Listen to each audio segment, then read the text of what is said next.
കേരളം ഒരുപാട് ചർച്ച ചെയ്ത ഷാരോൺ വധക്കേസിൽ ഗ്രീഷ്മ കുറ്റക്കാരിയെന്ന് കോടതി വിധി. കഷായം നൽകി കാമുകനായ ഷാരോണിനെ കൊലപ്പെടുത്തി എന്നതായിരുന്നു ഗ്രീഷ്മയ്ക്കെതിരെയുള്ള കേസ്. നെയ്യാറ്റിൻകര അഡീഷണൽ സെഷൻസ് കോടതിയാണ് കേസിൽ വിധി പറഞ്ഞത്. കേരളത്തിൽ ഒരുപാട് കോളിളക്കം സൃഷ്ടിച്ച കേസായിരുന്നു ഷാരോൺ വധക്കേസ്. 2023 ഒക്ടോബറിൽ തുടങ്ങിയ വാദപ്രതിവാദങ്ങൾക്കൊടുവിലാണ് ഗ്രീഷ്മയെ ഇപ്പോൾ കുറ്റക്കാരിയായി കണ്ടെത്തിയിരിക്കുന്നത്. കൊലപാതകം, ആസൂത്രണം, തെളിവ് നശിപ്പിക്കൽ എന്നീ കുറ്റങ്ങളാണ് ഗ്രീഷ്മയ്ക്ക് മേൽ ചുമത്തിയിരിക്കുന്നത്. അമ്മയായ സിന്ധുവിനെ പ്രതി ചേർത്തിട്ടില്ല. മൂന്നാം പ്രതി അമ്മാവൻ വിമൽകുമാർ നായരിനെയും കോടതി പ്രതിപട്ടികയിൽ ഉൾപ്പെടുത്തി.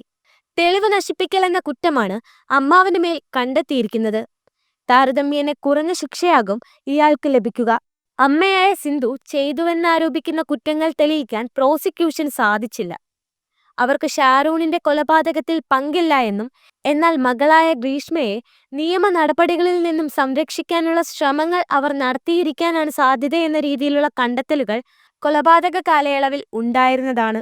ഇന്ന് ഗ്രീഷ്മയും അമ്മാവൻ വിമൽകുമാറും കുറ്റക്കാരാണെന്നുള്ള കാര്യത്തിൽ മാത്രമാണ് കോടതി വിധി ഉണ്ടായിരിക്കുന്നത്. ഇവരുടെ ശിക്ഷാവിധി നാളെ ആയിരിക്കും. നിയമവിദഗ്ധരുടെ അഭിപ്രായത്തിൽ ഇരട്ട ജീവപര്യന്തത്തിനുള്ള സാധ്യത ഈ കൊലപാതകത്തിനുണ്ട്. അപൂർവങ്ങളിൽ അപൂർവമായ കേസായി ഇത് പരിഗണിച്ചാൽ ഒരുപക്ഷെ വധശിക്ഷ അടക്കമുള്ള ശിക്ഷാവിധിക്ക് സാധ്യതയുണ്ട്. ഗ്രീഷ്മ കുറ്റം ചെയ്തുവെന്ന് തെളിയിക്കുന്ന തെളിവുകൾ കൃത്യമായി ഹാജരാക്കാൻ സാധിച്ച സാഹചര്യത്തിലാണ് ഗ്രീഷ്മ കുറ്റക്കാരിയാണെന്ന് കണ്ടെത്തിയത്. മറ്റൊരു വിവാഹത്തിനായാണ് കാമുകനായ ഷാരോണിനെ ഗ്രീഷ്മ ഇല്ലാതാക്കിയത്. ജ്യൂസ് ചലഞ്ച്, പിന്നാലെ കഷായം, പലപ്പോഴായി പല രീതിയിൽ വിഷം ഷാരോണിന്റെ ശരീരത്തിലേക്ക് കടത്തിവിട്ടാണ് ഷാരോണിനെ ഇല്ലാതാക്കാൻ ഗ്രീഷ്മ ശ്രമിച്ചത്. കൃത്യമായി നടത്തിയ ഗൂഢാലോചനയുടെയും ആസൂത്രണത്തിന്റെയും ഭാഗമാണ് ഷാരോണിന്റെ കൊലപാതകം. അത് തന്നെയാണ് പ്രോസിക്യൂഷൻ കോടതിയിൽ ഉന്നയിച്ച വാദവും.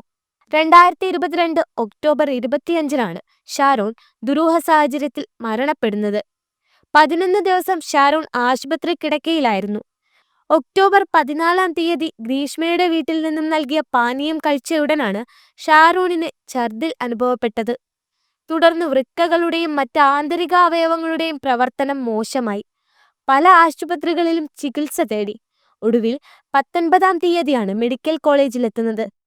അസ്വാഭാവിക മരണത്തിന് പാറശാല പോലീസ് കേസെടുത്തു. ഒക്ടോബർ 29 അന്വേഷണം ജില്ലാ ക്രൈംബ്രാഞ്ച് ഏറ്റെടുത്തു. മരണം കൊലപാതകമാണെന്ന് കണ്ടെത്തിയതിന് പിന്നാലെ കഷായത്തിൽ കീടനാശിനി കലർത്തിയിരുന്നെന്ന് ഗ്രീഷ്മ കുറ്റം സമ്മതിച്ചു. കസ്റ്റഡിയിലിരിക്കെ പോലീസ് സ്റ്റേഷൻ ശുചിമുറിയിൽ നിന്ന് അണുനാശിനി കുടിച്ച് ആത്മഹത്യക്ക് ശ്രമിച്ച ഗ്രീഷ്മയുടെ അറസ്റ്റ് രേഖപ്പെടുത്തുന്നത് മെഡിക്കൽ കോളേജ് ആശുപത്രിയിൽ വച്ചാണ്. പലതവണ അഭ്യർത്ഥിച്ചിട്ടും തന്റെ സ്വകാര്യ ദൃശ്യങ്ങൾ തിരിച്ചു നൽകാത്തതിലുള്ള വൈരാഗ്യമാണ് കൊലപാതകത്തിലേക്ക് നയിച്ചതെന്നായിരുന്നു ഗ്രീഷ്മയുടെ മൊഴി. കഷായത്തിൽ വിഷം കലർത്തി ഗ്രീഷ്മ തന്നെ ചതിച്ചുവെന്നും താൻ മരിച്ചു പോകുമെന്നും ആശുപത്രിയിലെ തീവ്രപരിചരണ വിഭാഗത്തിൽ വച്ച് ഷാരോൺ മൊഴി നൽകിയതായി ജില്ലാ ക്രൈംബ്രാഞ്ച് തയ്യാറാക്കിയ കുറ്റപത്രത്തിൽ പറയുന്നു. സ്നേഹം നടിച്ച് വീട്ടിലേക്ക് വിളിച്ചു വരുത്തിയ ശേഷമാണ് ഷാരോണിന് വിഷം നൽകിയത്. മറ്റൊരു വിവാഹത്തിന് വേണ്ടിയാണ് ഗ്രീഷ്മ ഷാരോണിനെ ഒഴിവാക്കിയതെന്നും കുറ്റപത്രത്തിൽ പറയുന്നു. കുറ്റകൃത്യം നടന്നത് തമിഴ്നാട്ടിലായതിനാൽ വിചാരണ അവിടെ നടത്തണമെന്ന് പറഞ്ഞ് പ്രതിഭാഗം വക്കീൽ ഹൈക്കോടതിയെയും സുപ്രീം കോടതിയെയും സമീപിച്ചിരുന്നു. എന്നാൽ സുപ്രീം കോടതി വിചാരണ ജില്ലാ സെഷൻസ് കോടതിയിൽ തുടരാൻ നിർദ്ദേശിച്ചു. അട്ടക്കുളങ്ങര വനിതാ ജയിലിലായിരുന്ന ഗ്രീഷ്മയെ മോശം പെരുമാറ്റത്തെ തുടർന്ന് മറ്റൊരു ജയിലിലേക്ക് മാറ്റുകയും ചെയ്തിരുന്നു. കേസിന്റെ വിധി നാളെ വരാനിരിക്കെ നിയമം അനുശാസിക്കുന്ന പരമാവധി ശിക്ഷ തന്നെ ഗ്രീഷ്മയ്ക്ക് ലഭിക്കണമെന്നാണ് ഷാരോണിന്റെ കുടുംബത്തിന്റെ ആവശ്യം.